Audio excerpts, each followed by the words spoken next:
Joe Paterno was born on December 21st, 1926, in Brooklyn, New York.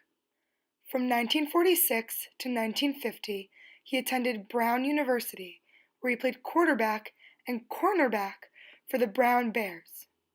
He finished undergrad as an English major and planned on going to law school at Boston University. But Paterno had a change of heart and decided to be an assistant coach to Rip Engel at Penn State University in 1950.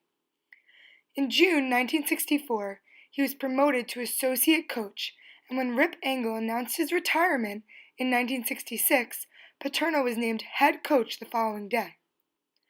Joe Paterno remained head coach of the Penn State Nittany Lions football team from 1966 to 2011. But in 2011, Joe Paterno was stripped of his title as head coach for withholding information involving Jerry Sandusky's sexual abuse of young boys. In Happy Valley, Joe Paterno was considered a god. He could do whatever he wanted. He could do no wrong in his people's eyes. Paterno was considered a gifted coach. He was an American football player with previous coaching experiences, but his most notorious coaching job was coaching college football at Penn State. He coached the Nittany Lions to 2 undefeated regular seasons in 1968 and 1969.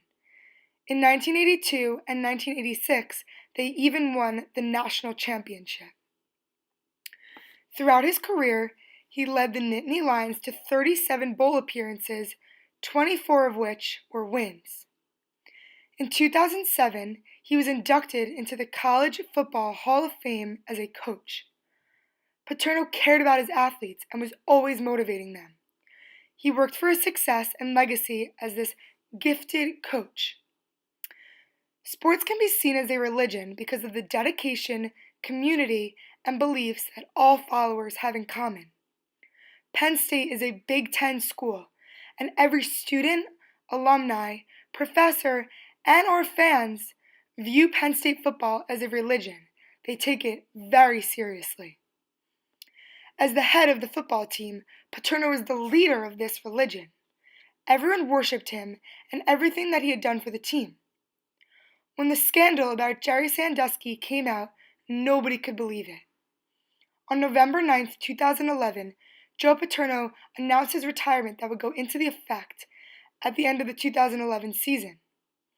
He made this decision so the Penn State Board of Trustees did not have to waste time determining his status as head coach.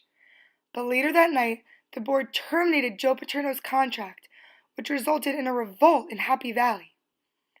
On that fateful night, there were several thousand Penn State students chanting Paterno's name and rioting in the streets.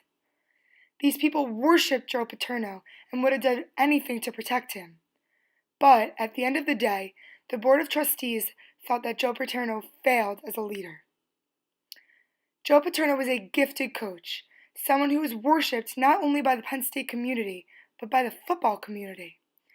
By sharing the knowledge that he had on the terrible Sandusky situation, he failed not only his players as a coach, but he also failed the fans who supported him throughout it all. On January 22, 2011, Joe Paterno died due to complications from lung cancer, only 2 months after being fired from Penn State. On July 22, 2012, Joe Paterno's statue outside of Beaver Stadium was removed in response to the division and obstacles to healing he had caused.